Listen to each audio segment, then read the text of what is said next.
Lucas 15, verso de número 11. A igreja já leu hoje com o pastor Adair, o capítulo 15, do 1 ao 10. E agora vamos do 11 ao 32, a grande história, linda história do filho pródigo, a parábola. Continuou. Certo homem tinha 2 filhos. O mais moço deles disse ao pai: Pai, dá-me a parte dos bens que me cabe. E ele lhes repartiu os haveres. Passados não muitos dias, o filho mais moço, ajuntando tudo que era seu, partiu para uma terra distante. E lá dissipou todos os seus bens, vivendo dissolutamente. Depois de ter consumido tudo, sobreveio àquele país uma grande fome. E ele começou a passar necessidade. Então ele foi e se agregou a um dos cidadãos daquela terra, e este o mandou para os seus campos, a guardar porcos. Ali desejava ele fartar-se das alfarrobas que os porcos comiam, mas ninguém lhe dava nada. Então, caindo em si, disse: Quantos trabalhadores de meu pai têm pão com fartura, e eu aqui morro de fome? Levantar-me-ei, irei ter com meu pai, e lhe direi: Pai, pequei contra o céu e diante de ti. Já não sou digno de ser chamado teu filho. Trata-me como um dos teus trabalhadores. E levantando-se, foi para seu pai. E vinha ele ainda longe quando seu pai o avistou. E compadecido dele, correndo, o abraçou e beijou. E o filho lhe disse: Pai, pequei contra o céu e diante de ti. Já não sou digno de ser chamado teu filho. O pai, porém, disse aos seus servos: Trazei depressa a melhor roupa, vestiu, ponde-lhe um anel no dedo e sandálias nos pés. Trazei também e matai o novilho cevado, comamos e regozijemo-nos, porque este meu filho estava morto e reviveu, estava perdido e foi achado.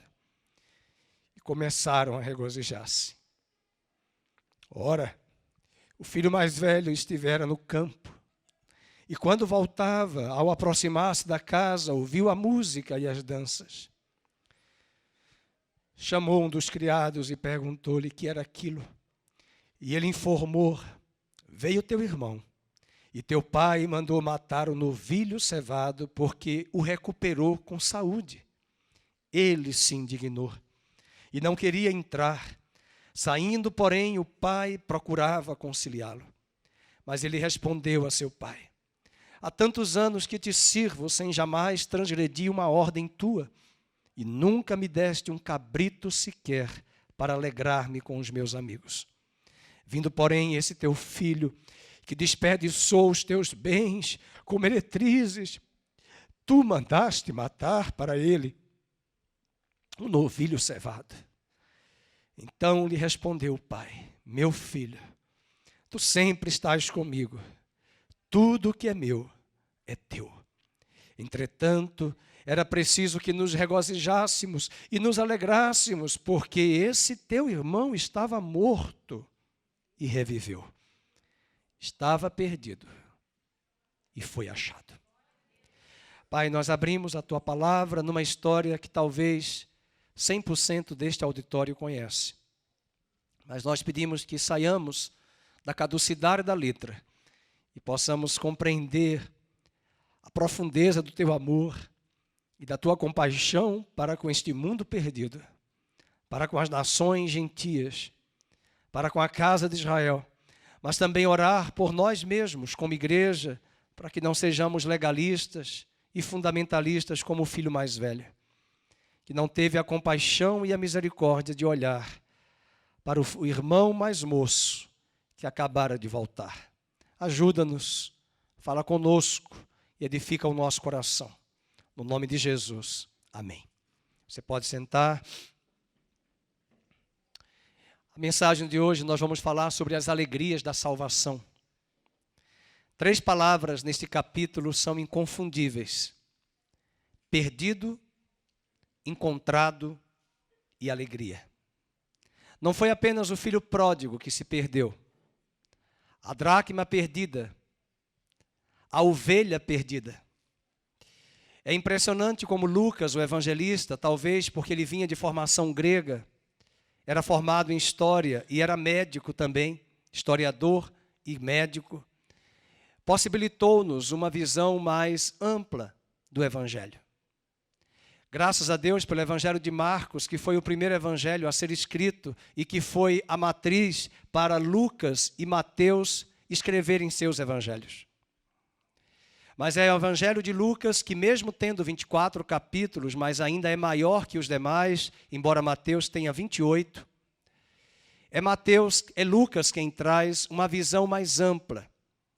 Como ele era grego, ele pensava sempre na formação do homem. É por isso que somente ele fala Jesus com 8 dias de vida, 12 anos e 30 anos. Ele está preocupado com essa formação. Mas aqui no capítulo 15, ele está preocupado em mostrar o que se perdeu.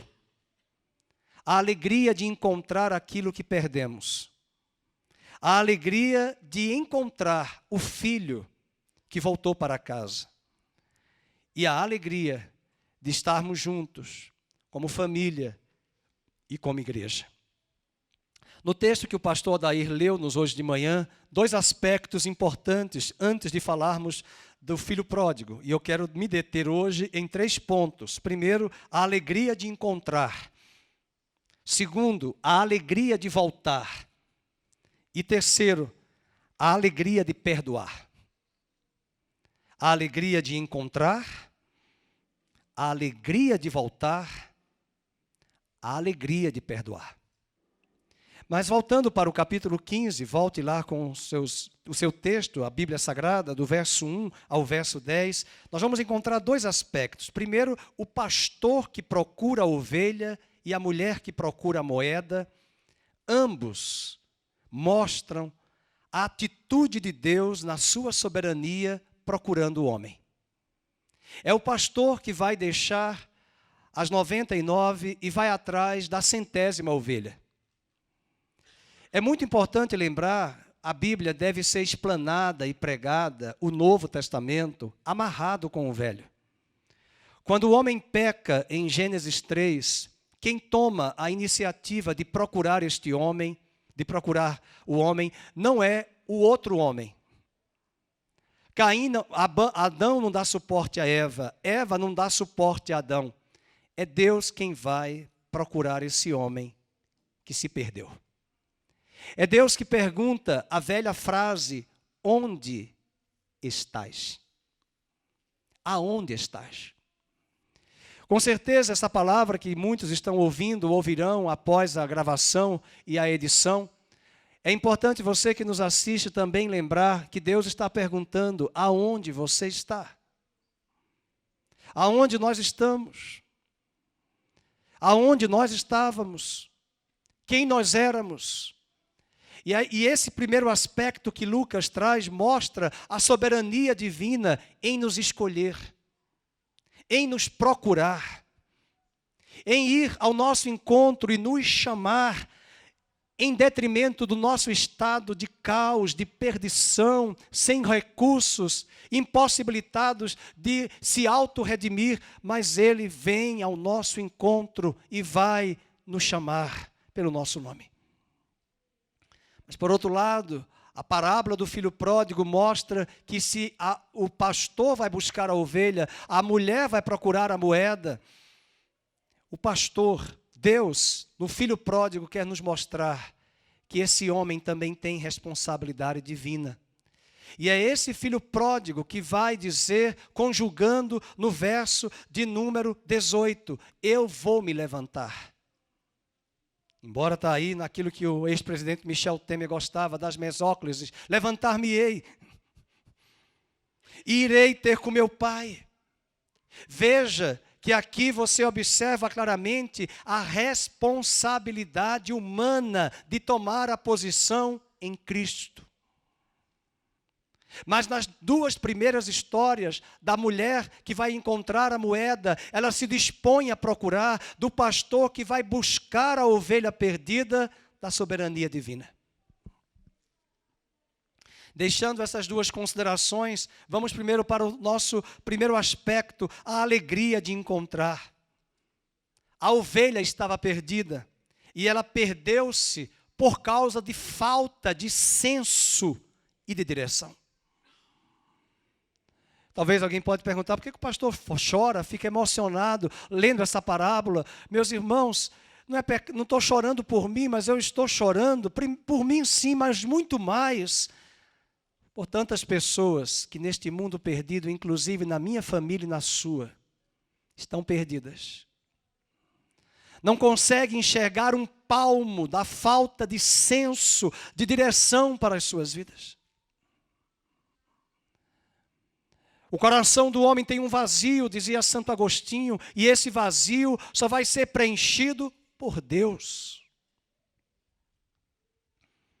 Jesus chorou em Jerusalém, nós estivemos ali nessa viagem, olhando naquele momento o mesmo olhar que Jesus teve no domingo de Ramos, ao entrar em Jerusalém, e em Lucas capítulo 13 e 19, ele chora e diz, Jerusalém, se tu soubesses que dia é hoje. Ele chega ao ponto de dizer na cruz, Pai, perdoa-os, porque eles não sabem o que fazem. Eles não têm senso. A moeda que foi perdida, ela foi perdida por causa do descuido de alguém. Alguém se descuidou na casa e pode resultar na perda de uma alma humana da sua própria família por um descuido. E quando nós perdemos algo de muito valor, encontramos uma alegria. E quando nós encontramos aquela ovelha, até um cachorrinho hoje, um gato que se coloca em rede social, vira uma festa quando esse cachorro é encontrado. Quando uma menina judia se casava, ela começava a usar na cabeça uma espécie de diadema com 10 moedas de prata, para indicar que agora ela era uma esposa, nas tradições mais antigas das famílias judias. E segundo alguns historiadores, essa era a versão judaica da aliança de casamento. E seria para ela uma verdadeira tragédia perder uma daquelas moedas. Imagine a alegria de ter encontrado aquela moeda. Mas na parábola da dracma perdida, as dracmas tinham a efígie de César. E quando alguém encontrava a moeda, como um dia desse, eu estava no carro com a minha esposa, eu queria dar para uma pessoa na rua, e eu falei, não dá não, que isso aqui é de Israel, era moeda de Israel, shekel. E a minha esposa, não, é 50 centavos. Eu digo, eu estou achando que é dólar ou é shekel, eu não sei, está aqui. Eu digo, não vai dar, que o homem não vai adiantar nada. E eu falei, dá uma olhada na efígie, vê a imagem. Ela encontrou na parábola a moeda. Aquela moeda fala de uma imagem, é a imagem de César. É lindo quando nós nos encontramos com Cristo e encontramos a nossa verdadeira identidade e imagem de Deus em Cristo, que perdemos por causa de Adão. A moeda traz a efígie. E ela encontra, porque ela identifica, é a moeda, não é qualquer, é a moeda, tem a efígie de César, é uma moeda que está correndo no cotidiano do nosso dia a dia aí, é a moeda que nós usamos para o dia a dia. É de César, vai ajudar a pagar os impostos, mas ela identificou pela imagem de César, e talvez, eu diria até com certeza, Lucas quer mostrar a identidade de Cristo. Nós éramos filhos de Deus. A Bíblia diz em Gênesis 1, 26, façamos o homem a nossa imagem e a nossa semelhança. Mas em Gênesis capítulo 5, verso 3, Adão vai gerar filhos à sua imagem. Não é mais a imagem de Deus. Porque a maior tragédia não foram as torres gêmeas. Não foi o cavalo de Troia, não foi o incêndio de Roma, engendrado por Nero. A maior tragédia não foi a destruição de Jerusalém, a maior tragédia foi a entrada do pecado na humanidade. E até hoje, nos bastidores que nós convivemos no dia a dia, as pessoas ousam afirmar que todos são filhos. Bobagem. Nós éramos filhos de Deus. Perdemos a identidade em Adão após a queda. Mas a parábola está nos ensinando que quando a mulher encontrou a dracma, a efígie, remetia à identidade de César.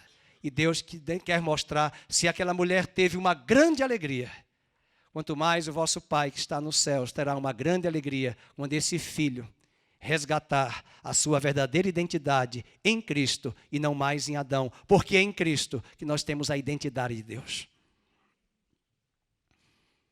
Falar sobre a moeda, ter gravado a efígie, você pode ler lá em Lucas 20, do 19 ao 25, da imagem de César. Dá a César o que é de César, porque era o que tinha na imagem, a efígie, na moeda.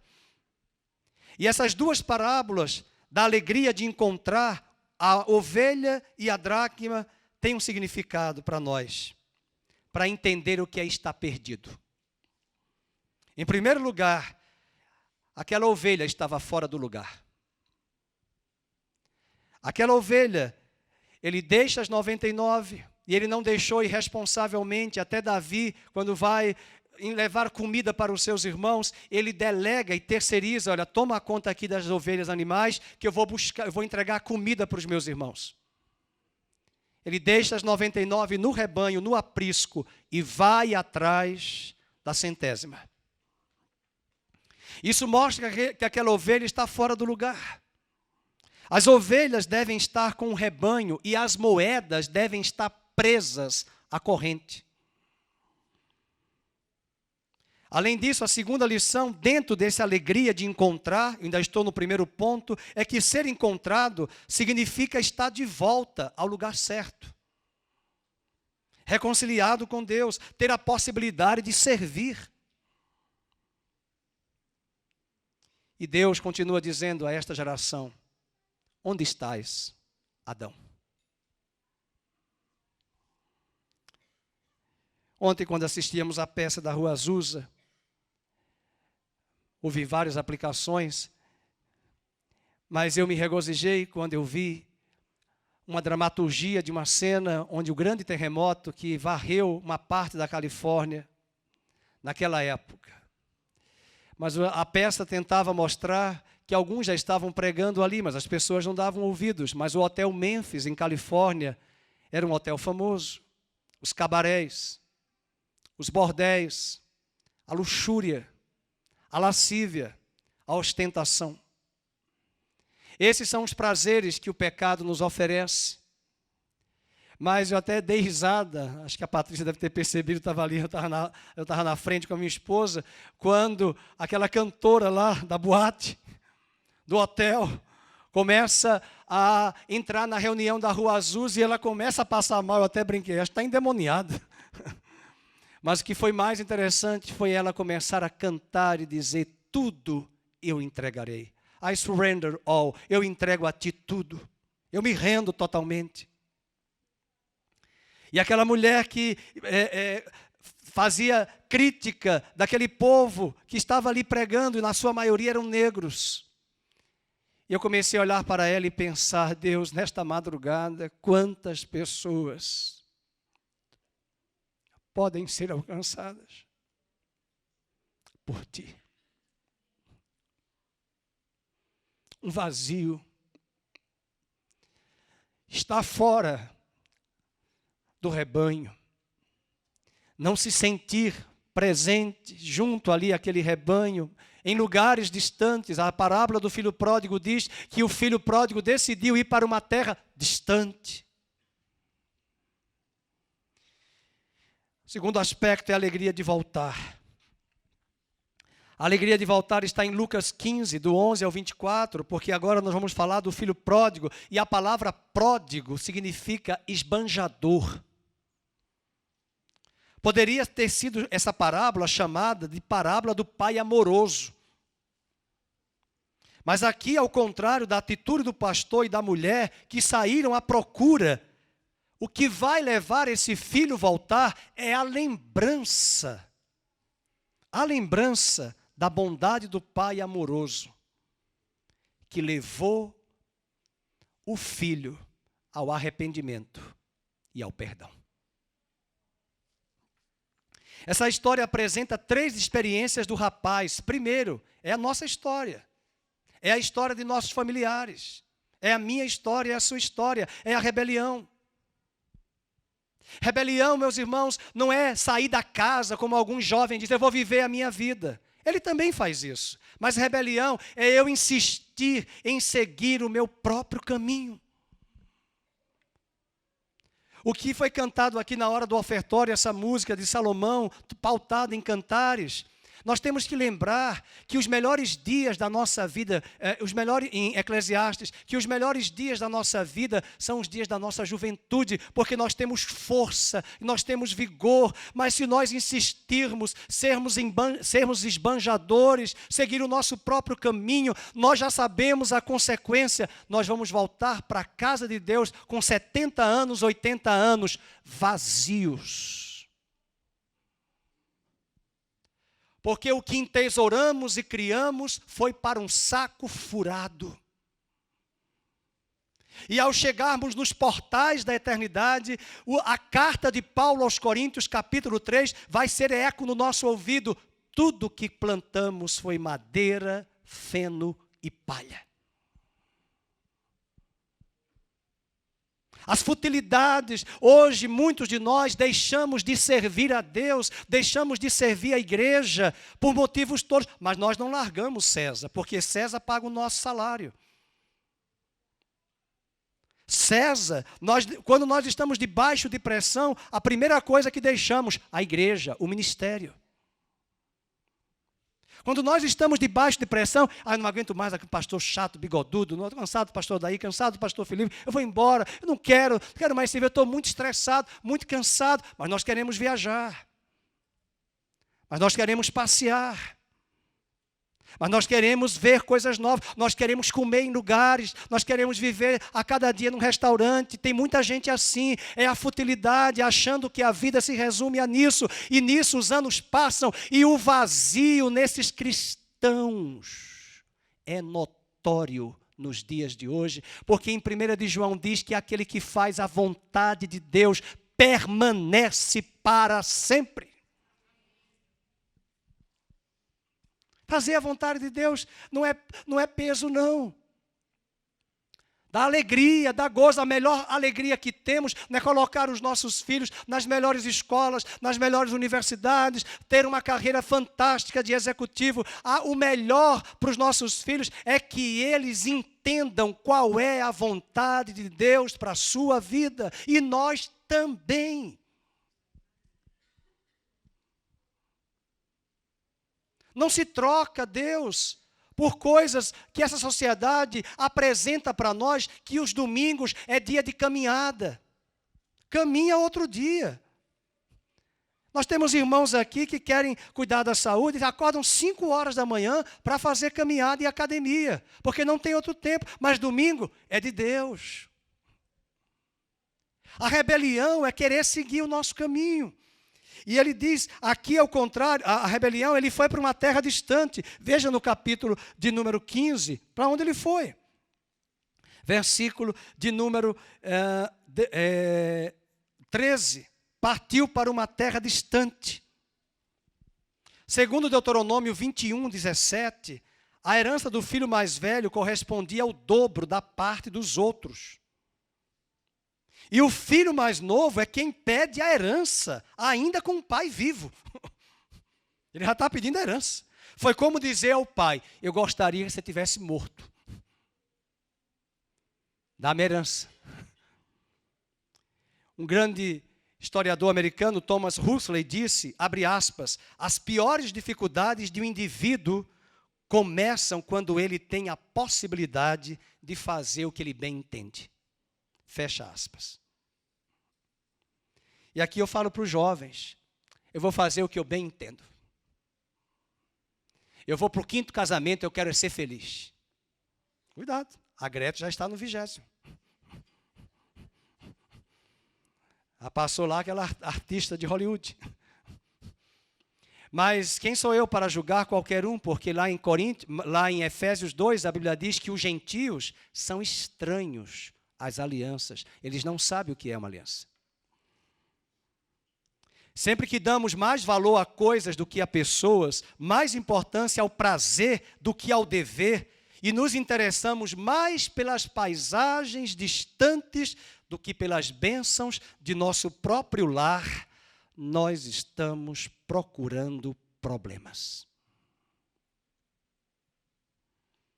O filho pródigo aprendeu do jeito difícil que é impossível desfrutar as coisas que o dinheiro pode comprar, ao ignorar as coisas que o dinheiro não compra. O dinheiro pode comprar muita coisa,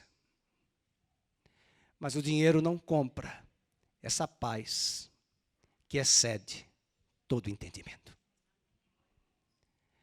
A geração de hoje é a geração do Rivotril, do Lexotan, e nada contra quem toma, porque alguns precisam tomar por outros motivos. Eu sou filho de farmacêutico, eu vendi remédios na farmácia de meu pai e do meu avô, eu não tenho nenhum problema, estudei na área de saúde, eu sei que o remédio é importante em certa medida. Mas nós estamos vivendo numa sociedade onde os jovens e as crianças, não são os adultos apenas, estão doentes. Crianças que se relacionam com objetos, com coisas, com videogames, com jogos. Famílias desestruturadas, perturbadas, vazias, fúteis. São as escolhas do filho pródigo em seguir seu próprio caminho, a sua própria rebelião. O filho mais novo sonhava em desfrutar sua liberdade longe do pai, longe do irmão mais velho. E se a ovelha perdeu-se por falta de senso e direção, se a moeda perdeu-se por falta de descuido, falta de cuidado, o filho se perdeu por obstinação, por dureza.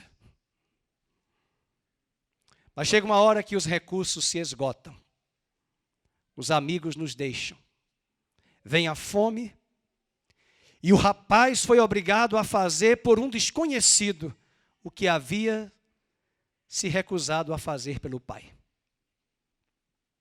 Ele nunca quis cuidar da despensa do pai, mas teve que cuidar do quintal dos porcos de terceiros. Tem gente que não quer lavar louça em casa. Aí vai estudar em Harvard e vai vender, e vai depois lavar louça em restaurante nos Estados Unidos. E por que não lava aqui? Não, porque aqui eu tenho diploma superior. Ah, é? Grande coisa. Um dia desse eu falei para uma pessoa que disse, eu tenho um pós-doc em química.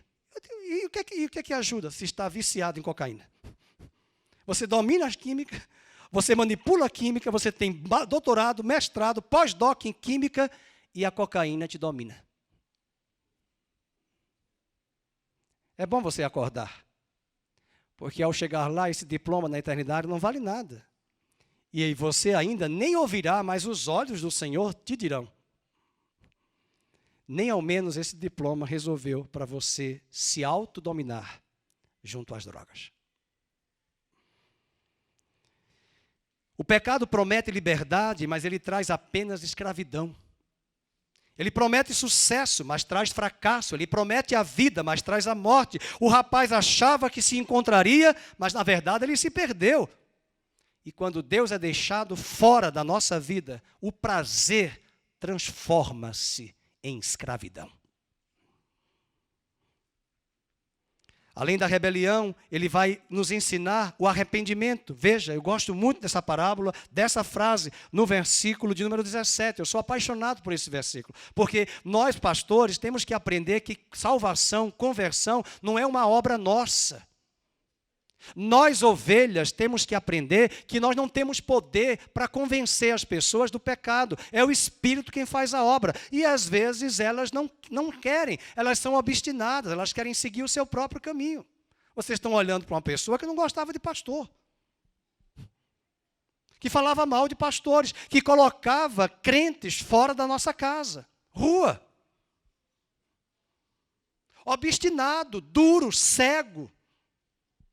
Até que um dia, quando minha segunda mãe morreu, e talvez muitos não sabem desse testemunho, morando naquele apartamento, e eu falei isso para o filho da pastora Luzia, o Dalto, que estava aqui domingo, de uma depressão profunda que eu tive, não recorri a psicólogos, psiquiatras, nem remédios.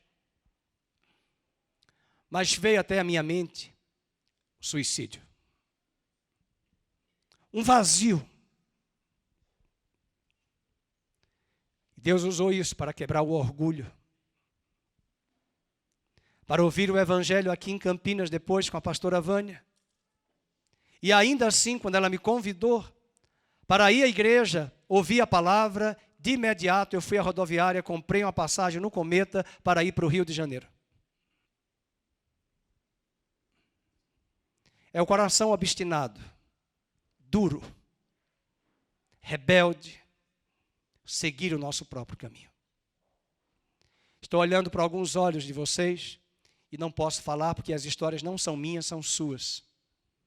Mas eu posso imaginar agora a fita rebobinar. A geração de hoje não sabe o que é VHS nem Betamax, mas a geração de hoje precisa rebobinar a fita e nós rebobinamos e pensamos quantos fracassos tivemos em nome de sucesso que havia sido prometido a nós, mas foram fracassos maravilhosos que possibilitaram-nos a conversão, o arrependimento e o encontro com Cristo. Desculpe as emoções, mas quando eu falo e choro, é que eu estou pensando nesse exato momento de milhares de vidas, neste Brasil e no mundo, com um vazio.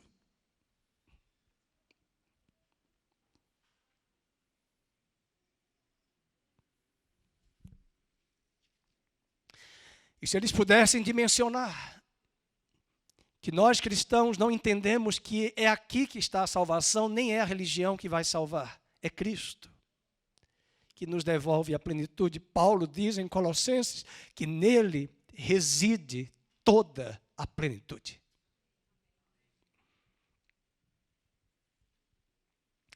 Ele cai em si, o verso 17 me faz ficar emocionado, porque ele diz, ele caiu em si, e a minha oração é que as pessoas caiam em si. A sua oração por seus familiares, seus filhos, suas noras, seus netos, para que eles caiam em si, para que as escamas sejam removidas, caiam em si. E que não podemos perder a esperança em detrimento de 20, 30 anos, 40 que oramos e nada acontece. Eles caem em si.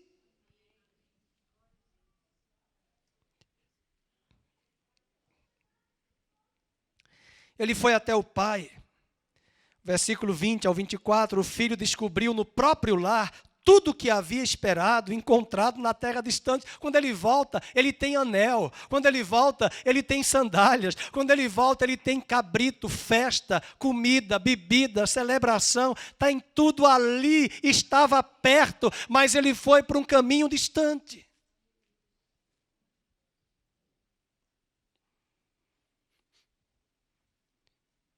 Eu vim de formação romana, mas quando eu fui com 18 anos, eu queria ir numa boate, eu fui. Eu tenho até vergonha de contar isso, passei mal, porque eu digo, que fumaceiro é esse? Eram as luzes, nem era de droga, era de luzes, de jogar essas fumaças. Hoje as fumaças estão dentro das igrejas. Solta a fumaça. Até agora tem que ter estrutura para jogar fumaça para levantar uma unção no santuário. Eu fugi dessa fumaça na boate, que eu não enxergava ninguém. Eu disse, que ambiente é esse? Não quero. Ainda fiquei engasgado na minha garganta a fumaça. E disse para mim, última vez, e era a melhor boate de Maceió, era chamada Boate Midor, a boate mais top no bairro da Ponta Verde. Quero mais não essa boate. Primeira e última vez. Mas eu não posso julgar quem faz isso, porque o meu vazio era outro. Não era na bebida, não era na boate, mas a lacuna, o vazio existencial. Mas estava lá na casa do pai. E o pai já estava esperando o filho. Em lugar de dizer, pai, dá-me, ele disse, pai, trata-me como um de teus trabalhadores para merecer o seu perdão. Agora, esse filho estava disposto a ser servo.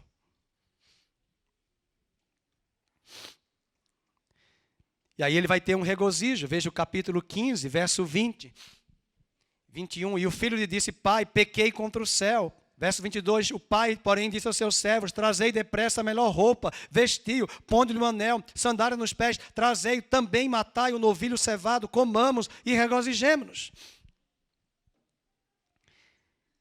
E fechando esse ponto da alegria de voltar, na terra distante, ele aprendeu sobre a miséria, e na volta ao lar, ele aprendeu sobre a misericórdia.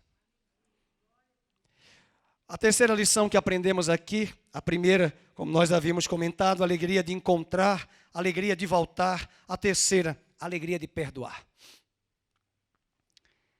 E talvez esse ponto é a maior alfinetada na minha vida e na sua vida.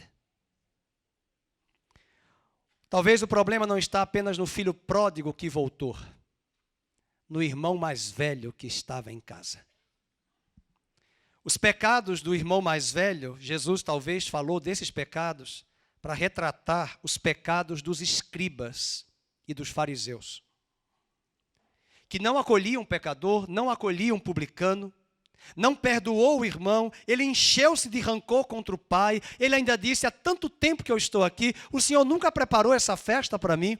E ele guarda uma mágoa do irmão, e ele faz pior, ele anuncia os pecados do irmão. Ele ainda não foi capaz de enxergar os seus próprios pecados.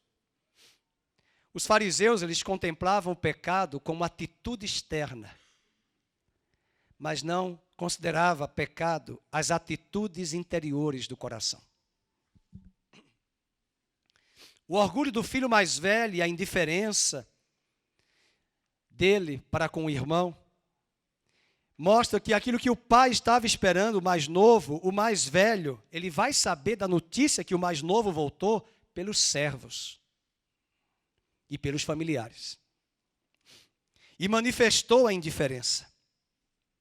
Veja, no versículo de número 25, ora, o filho mais velho estivera no campo, e quando voltava, ao aproximar-se da casa do pai, ouviu a música e as danças. Em outras palavras, eu não tenho irmão mais novo não, já esqueci esse irmão, ele não existe.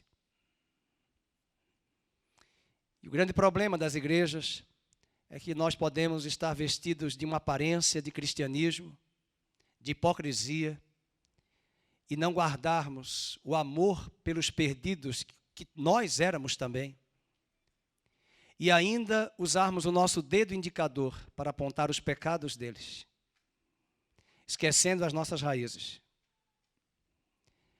Talvez seja isso que muitos dos nossos familiares e amigos, eles não querem saber de igreja.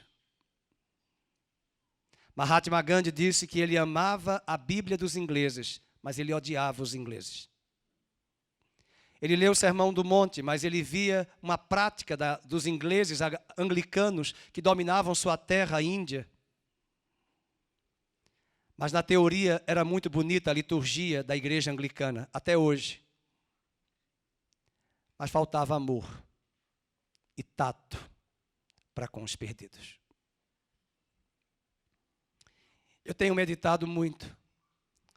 Quando eu vou perguntar, quando algumas pessoas, ovelhas, chegam a mim, ovelhas que têm muitos anos de igreja, ovelhas que já viram muito avivamento, elas perguntam: pastor, aonde está o poder de Deus? E eu não tenho dúvida de responder, ele está aqui. Mas esse poder só vai se manifestar quando nós formos movidos de íntima compaixão para com os perdidos. Se você ler Lucas, Marcos e Mateus, marque com uma caneta todas as passagens que a Bíblia diz assim: quando Jesus moveu-se de uma íntima compaixão, milagres extraordinários aconteceram no próximo versículo. As campanhas dos avivalistas de TV é só óleo, unção. Hoje tem até sacerdote romano que de manhã às 6 horas, numa grande emissora do Brasil, não é mais nem água, pequenininha na minha época, na testa. É um balde. Joga o balde assim. Pá!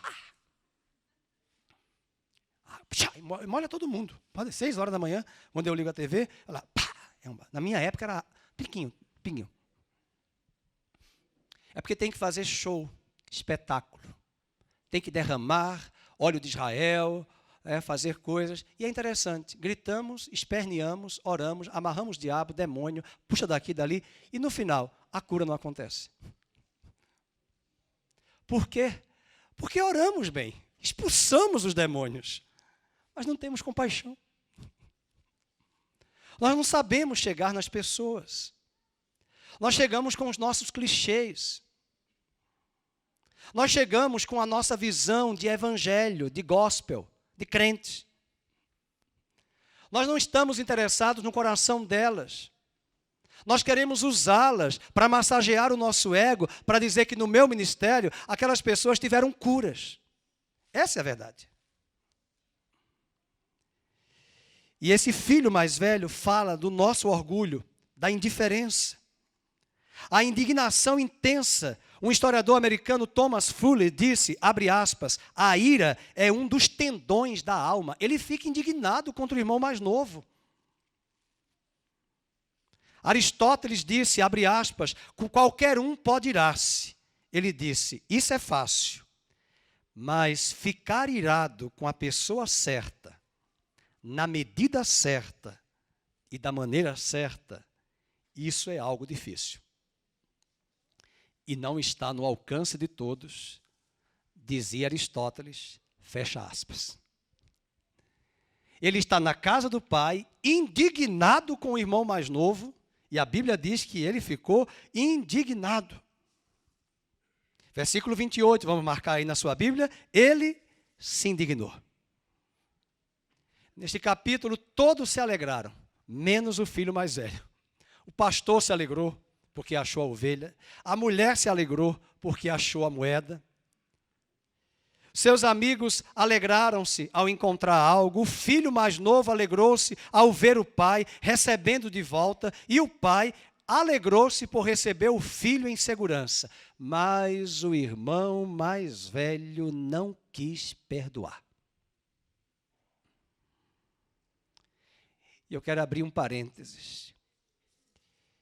Eu tenho visto ovelhas nos rebanhos, anos de igreja, e elas dizem incisivamente, eu não vou perdoar.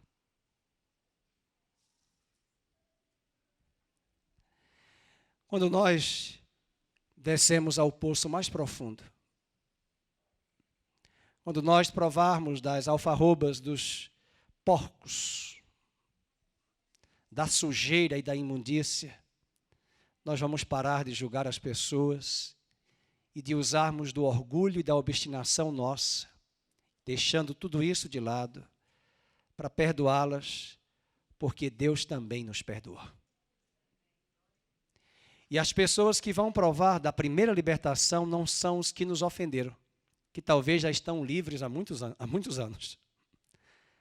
O nosso perdão vai quebrar as cadeias que amarravam e aprisionavam a mim e a você.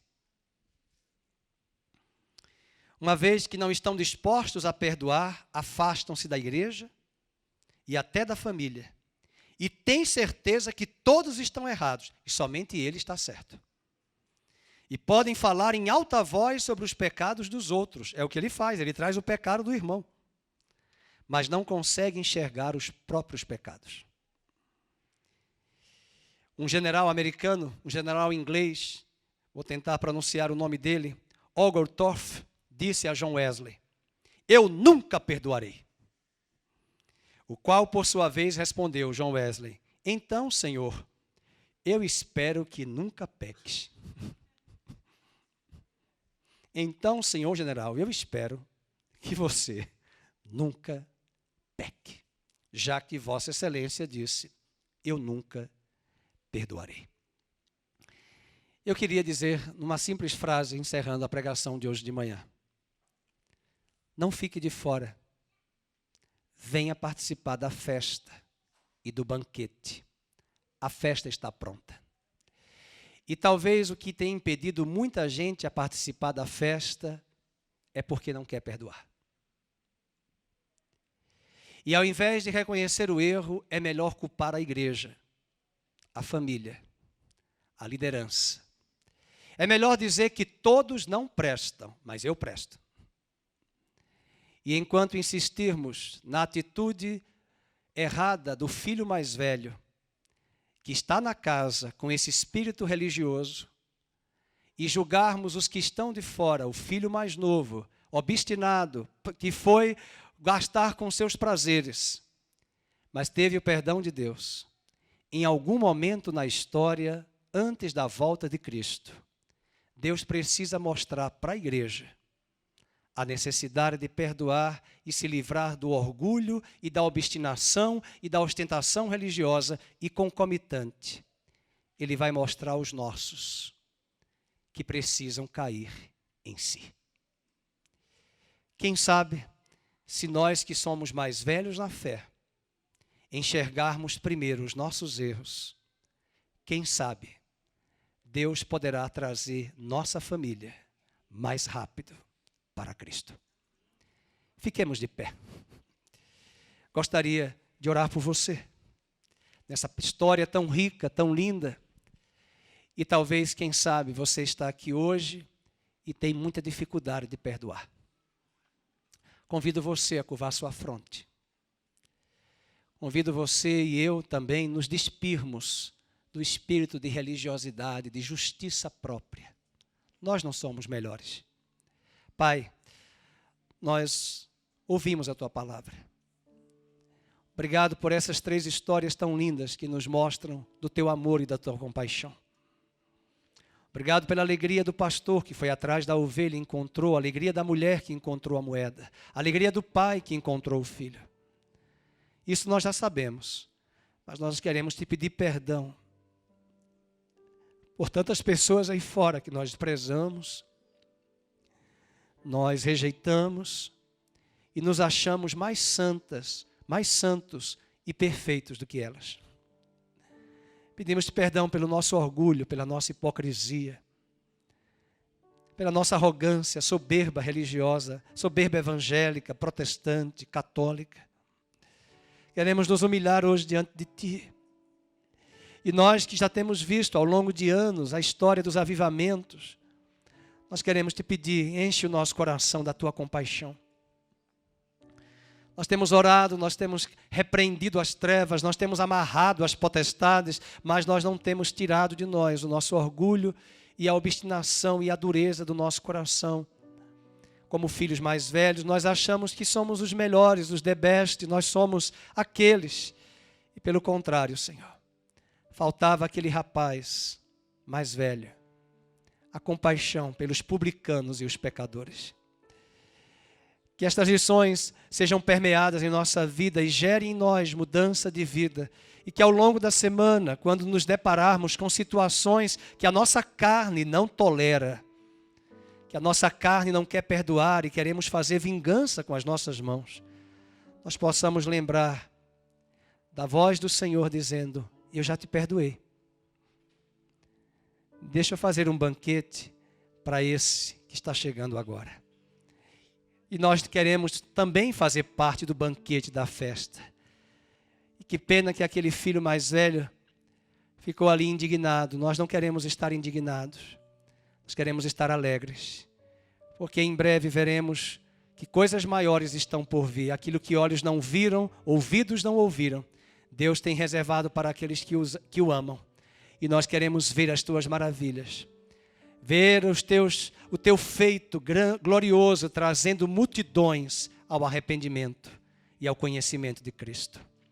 Abençoe o nosso coração, tenha misericórdia de mim, tenha misericórdia da igreja, tenha misericórdia da igreja brasileira. Porque se nós não vigiarmos, outros povos religiosos que até trazem teorias absurdas, teologias absurdas, vão passar à frente de nós. Mas que o Senhor dê a cada um de nós a compaixão por este mundo perdido. E que estejamos como este Pai de braços abertos para receber estas pessoas feridas, machucadas, amarguradas. E que elas se sintam amadas, mas que elas venham caindo em si, enxergando suas misérias, para receber de Ti a misericórdia. Que o Senhor te abençoe e te guarde. Que o Senhor faça resplandecer o seu rosto sobre ti. Que o Senhor tenha misericórdia de ti. Que o Senhor te ensine, nos ensine a perdoar, a não delegar a culpa a terceiros, mas trazer a culpa para nós mesmos, a responsabilidade para nós. E aquele que começou a boa obra há de completar e aperfeiçoar até o dia de Cristo Jesus. Muito obrigado, Senhor. Recebe a nossa gratidão. No nome de Jesus. Amém.